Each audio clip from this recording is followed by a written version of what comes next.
a todas y todos. Soy la persona que va a impartir la materia de métodos participativos para comunidades. Mi nombre es Herminia Ponce Armenta. De profesión soy diseñador urbano ambiental. Tengo el técnico básico en gestión integral del riesgo por parte de la Escuela Nacional de Protección Civil y actualmente estudio la maestría en ordenamiento territorial. Dentro de las tareas de la gestión integral de riesgos hay una enorme cantidad de retos que recaen en nosotros, además de realizar el trabajo preventivo. Pero, ¿cómo podemos priorizar estos retos? ¿Cómo es que logramos nuestra misión de proteger a todas las personas y ahora también todos los recursos? Porque esto también significa proteger el futuro y la vida de las personas con los equipos que tenemos. Entonces, la gran importancia de esta estrategia es que sume a todos los niveles locales, es decir, tanto las comunidades como a los municipios. ¿Por qué les digo esto?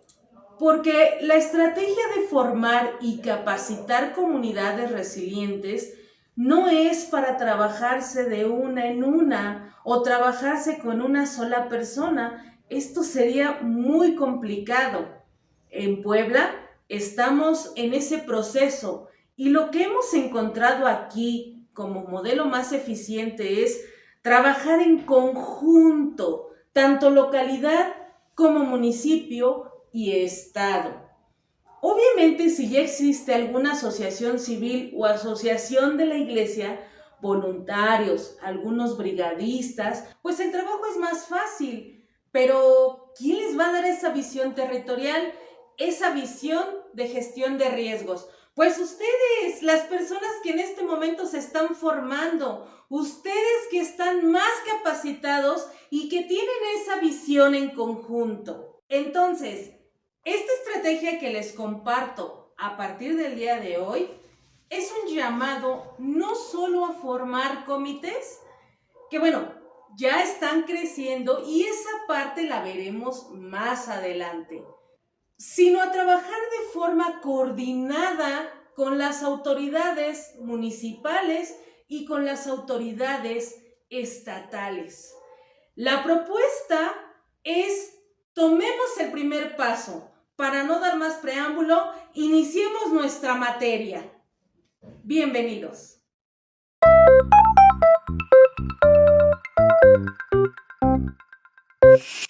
Métodos participativos para comunidades. Presentación. Las comunidades están unidas por lazos de costumbres, valores y tradiciones y tienen la responsabilidad de trabajar conjuntamente para mejorar sus condiciones de vida.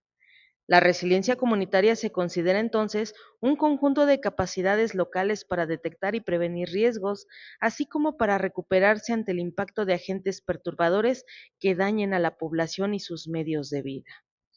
Vamos a ver el contenido temático de esta asignatura. Como punto número 1, tenemos el marco teórico metodológico. En el punto número 2 vamos a ver las metodologías participativas. En el punto número 3 veremos las capacidades comunitarias. Y por último realizaremos algunas actividades que nos van a ayudar para nuestra calificación. Los conceptos. Vamos a ver qué es una comunidad. Es el grupo de personas que tienen ciertos elementos en común, tales como el idioma, las costumbres, los valores, oficios, edad, ubicación geográfica, etcétera. También vamos a recordar algunos otros conceptos como el peligro.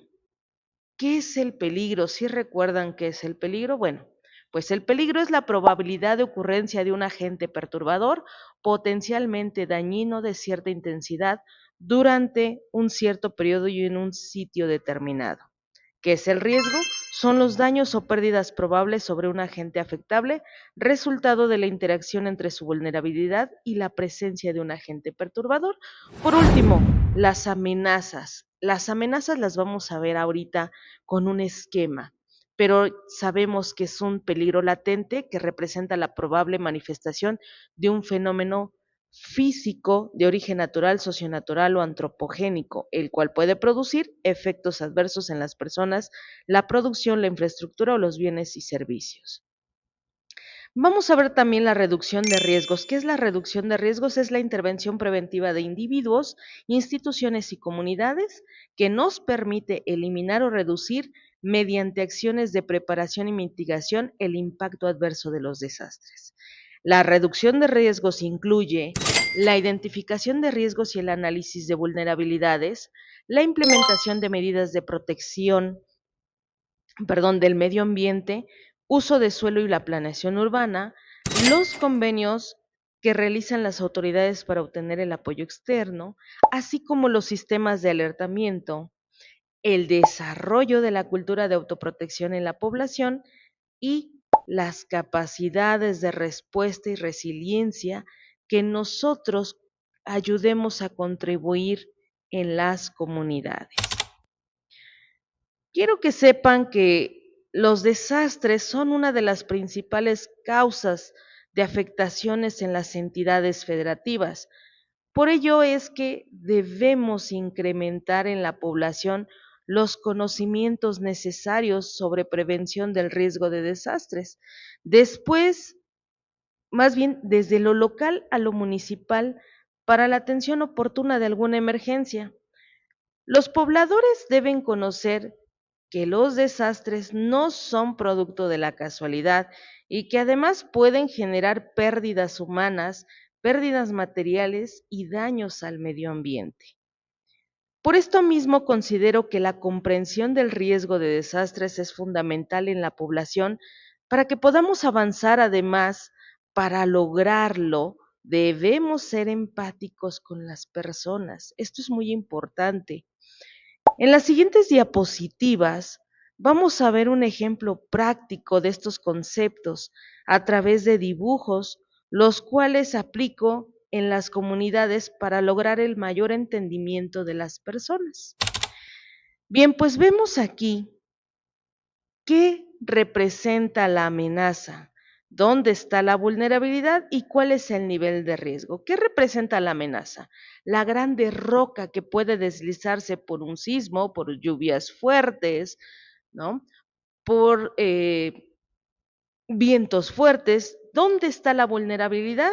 Pues en el hombre que construye su casa cerca de la montaña y que se encuentra expuesta a la caída de la roca. ¿Cuál sería el nivel de riesgo? ¿Alto, medio o bajo?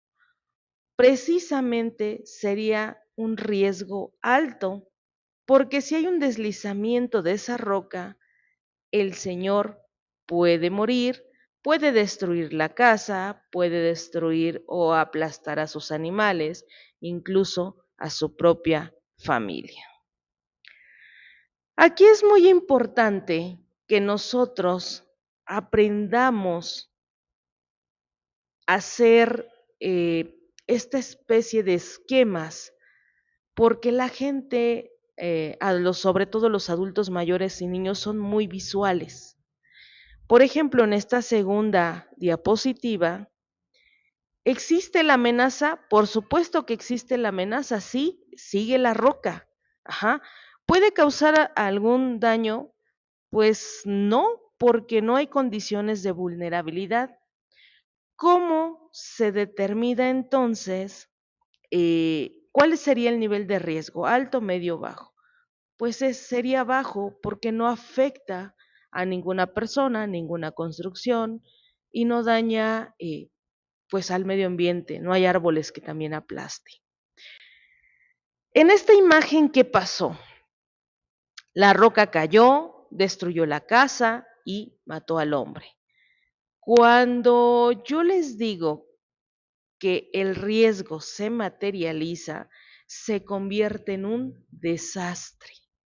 Estos esquemas, la misma población los dibuja para que ellos puedan entender estos conceptos. A continuación veremos que existen elementos esenciales y rasgos que identifican a esta parte de la sociedad, entre las que destacan las características de una comunidad. Por ejemplo, la ocupación de un área geográfica determinada, tienen una cultura compartida, hay una identidad El sentido de pertenencia es un sentimiento de identidad que una persona genera dentro de la comunidad con la que interactúa para alcanzar objetivos en común. Es una sensación de conexión, identidad y aceptación que aporta seguridad al individuo. Además de las relaciones sociales habituales, se organizan entre ellos y comparten beneficios obtenidos. Ujú. Aquí es muy importante. Los indicadores de resiliencia tienen que medir la vulnerabilidad de las personas, de las comunidades y de todos los sistemas que se enfrenta la comunidad y su capacidad para mitigarlos. Estamos viendo la diapositiva de vulnerabilidad y resiliencia. Vamos a ver, la vulnerabilidad, recordemos que es la susceptibilidad de que un agente afectable pueda sufrir daños o pérdidas ante la presencia de un agente perturbador determinado por factores físicos, sociales, económicos y ambientales.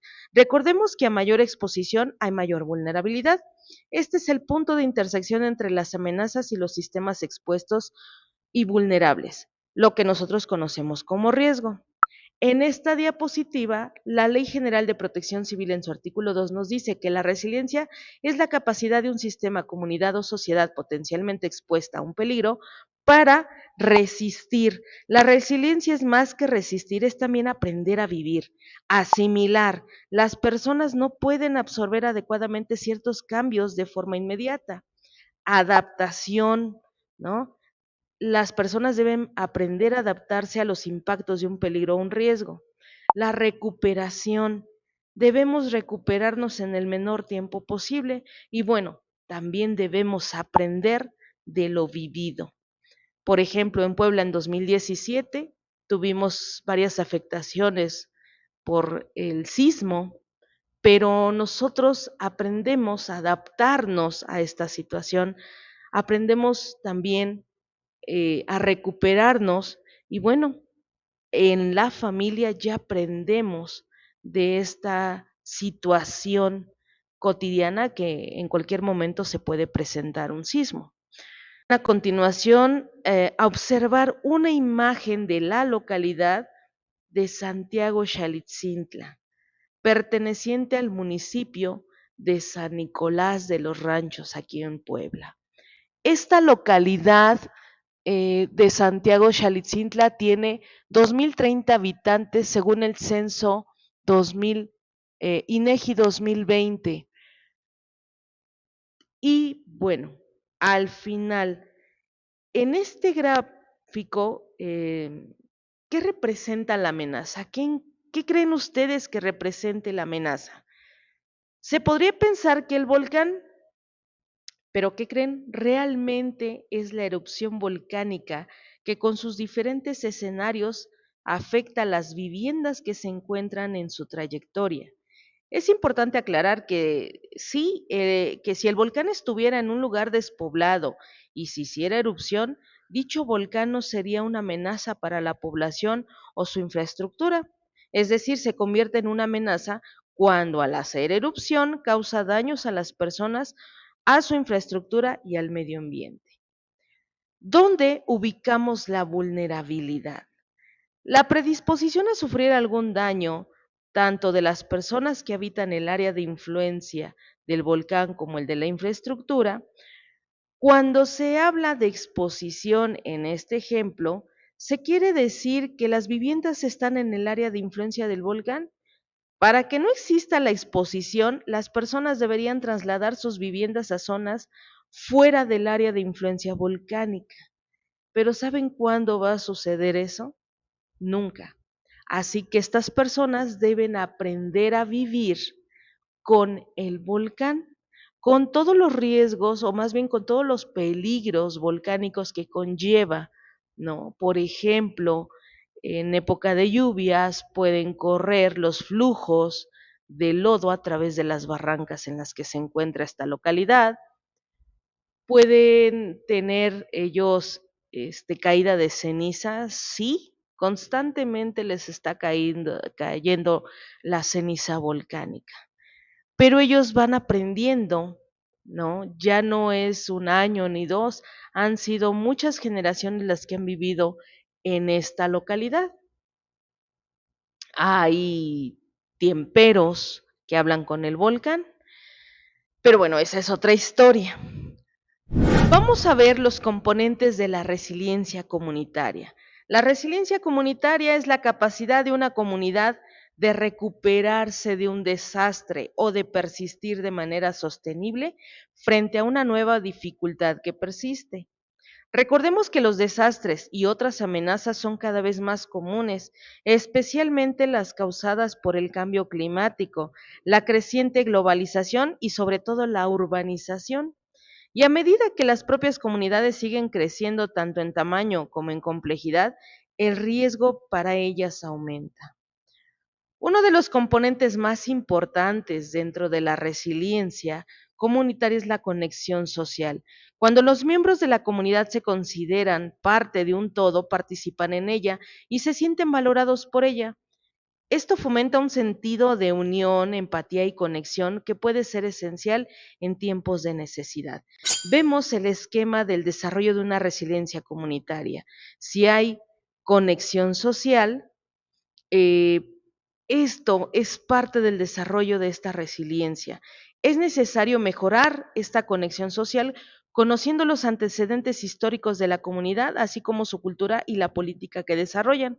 Aumentar la integración y la participación del gobierno municipal y estatal en la planificación, garantizar una comunicación eficaz de los riesgos, fortalecer la salud física y mental de la población y construir la salud social y económica de la comunidad.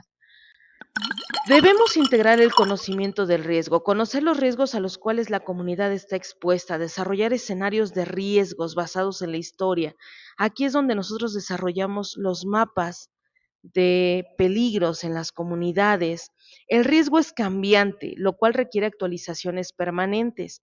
El conocimiento de los riesgos requiere la participación de todas las autoridades, tanto estatales, municipales y locales. Y bueno, es obligación de los municipios desarrollar su atlas de riesgo y actualizarlos permanentemente para que puedan ser un instrumento de consulta de sus localidades. Lo anterior ha permitido comprender que las características colectivas fincadas en prácticas comunitarias favorecen un proceso de resiliencia colectiva y disminuyen los niveles de vulnerabilidad de las poblaciones. Quien lo dice, pues lo dice el doctor Wilches Chaus. Los riesgos siempre van a estar ahí, pero dependerá de la habilidad de la comunidad para actuar sobre los factores que los determinen, para que estos se conviertan o no en un desastre. Vamos a ver la siguiente diapositiva, que es la importancia de la reducción de riesgo de desastre para fortalecer la resiliencia. La reducción del riesgo de desastre es un enfoque preventivo orientado a fortalecer la resiliencia ante los peligros y mitigar la vulnerabilidad, la cual no se limita a centrarse en la recuperación posterior a un desastre. Esto es muy importante que lo tomemos en cuenta. Debe participar toda la sociedad civil, el sector público y privado. Por ello, el trabajo debe realizarse en conjunto.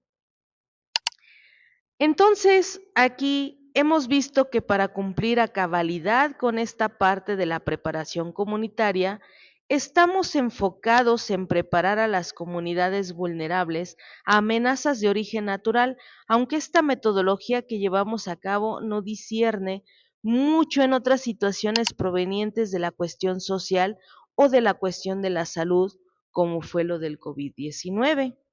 Aquí hay un punto que sí quisiera compartir. En la parte del fortalecimiento de la cohesión social y la participación comunitaria, eso es algo que he escuchado entre comentarios de, oye, pero ¿cómo lo hacen? En, en los retos que han tenido algunas otras instituciones para trabajar, sin duda es la cuestión social, y esto he aprendido a través de la experiencia. Nosotros nos acercamos a las personas y lo primero que nos dicen es, ¿me vas a dar algo? ¿Traes ayuda? Pues nosotros respondemos no precisamente algo material y las personas se daban la vuelta y se iban.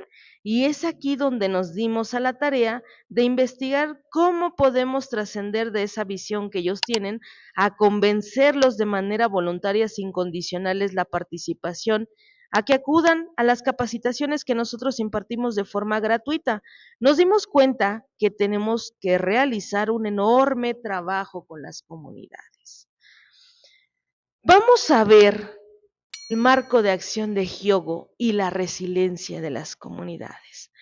Este marco de acción es un plan global para la reducción de riesgo de desastres para el periodo 2005-2015. Su objetivo era aumentar la resiliencia de las comunidades y las naciones antes de los desastres y lograr una reducción sustancial de las pérdidas por desastres en vidas y en activos sociales, económicos y ambientales. Debemos dotar a las comunidades y a las autoridades locales los medios para controlar y reducir los riesgos de desastres, asegurándoles el acceso a la información, los recursos y la autoridad necesarias para emprender actividades para la reducción del riesgo de desastre. La promoción de una cultura de prevención, entre otras cosas, es una inversión a futuro muy rentable.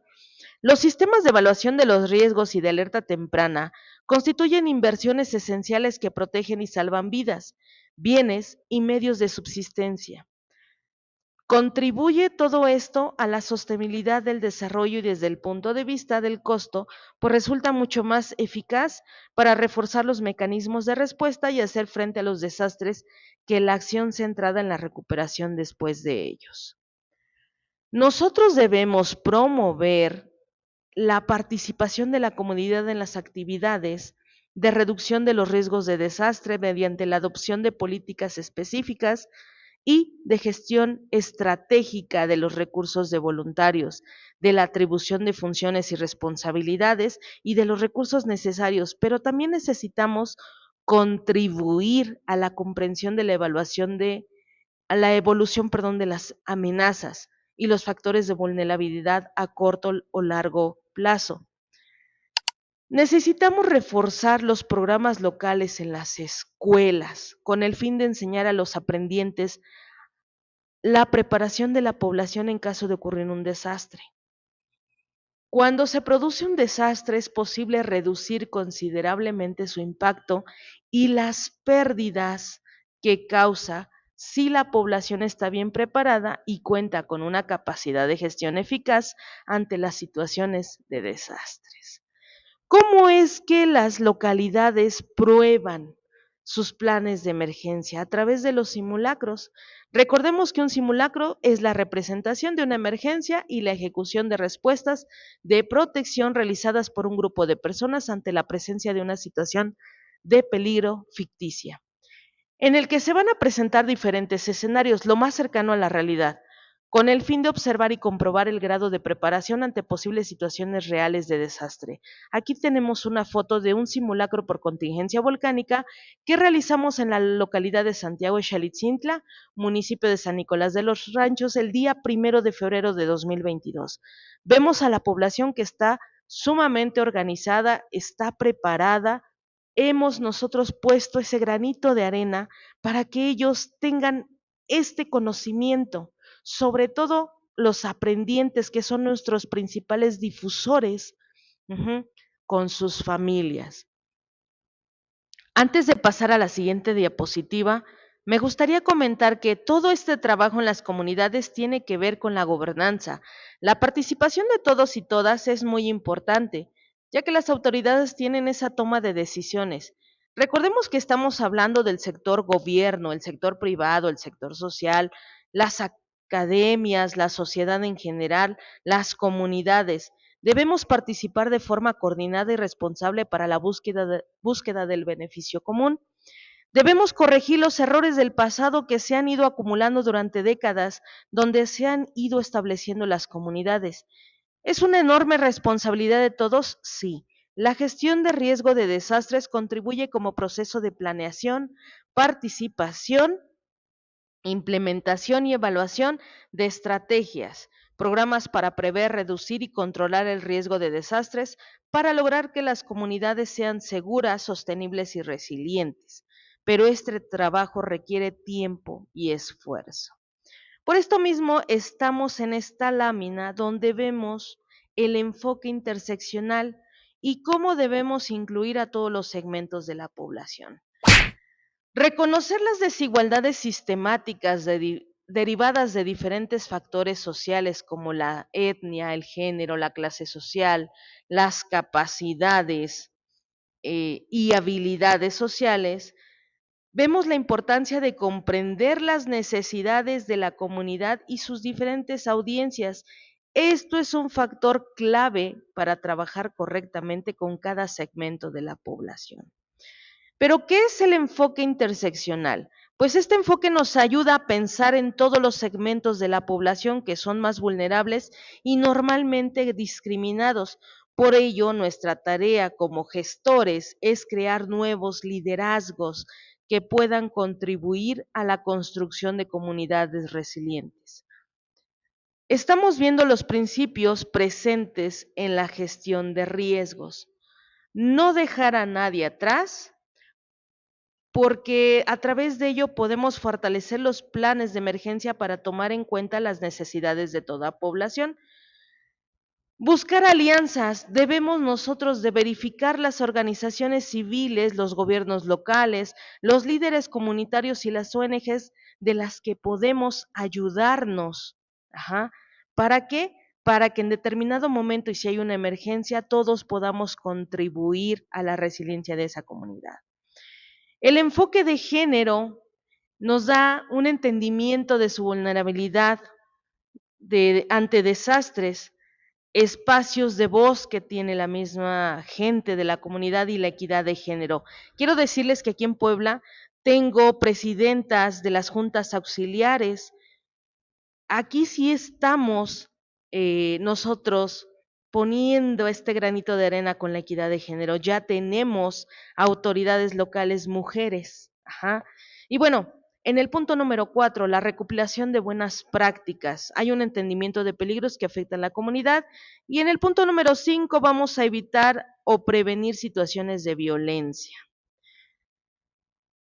Temo que llegamos al punto de la actividad. La primera actividad que ustedes van a realizar corresponde a responder estas preguntas, pero ¿qué creen? Solo van a utilizar dibujos. El material es libre, pero que sea entendible y asertivo. ¿Cómo entiendes el riesgo? ¿Cuáles son los principales riesgos que tienes en el lugar donde vives y cuál de ellos podría provocar un desastre? ¿Qué medidas preventivas deben tomar como vecinos, como barrio, como colonia para minimizar estos riesgos? Esta actividad equivale a un punto extra sobre el resultado final. Solo tienen 5 días para entregarlo. Si tienen alguna duda, algún comentario, háganmelo llegar al correo electrónico que está en la última diapositiva. Tienen ahora sí la bibliografía, les voy a subir algunos PDFs que pueden ser de mucha utilidad, se pueden ayudar con ellos. Y bueno, también voy a subir un cuestionario que tendrán que responder. Como conclusión, yo les puedo comentar que el trabajo colaborativo y participativo siempre dará frutos. El trabajar con las comunidades es un proceso a largo plazo que requiere seguimiento cercano y constante. Para lograr que las comunidades sean resilientes, necesitamos sumar esfuerzos entre los distintos actores locales, es decir, realizar un esfuerzo multisectorial.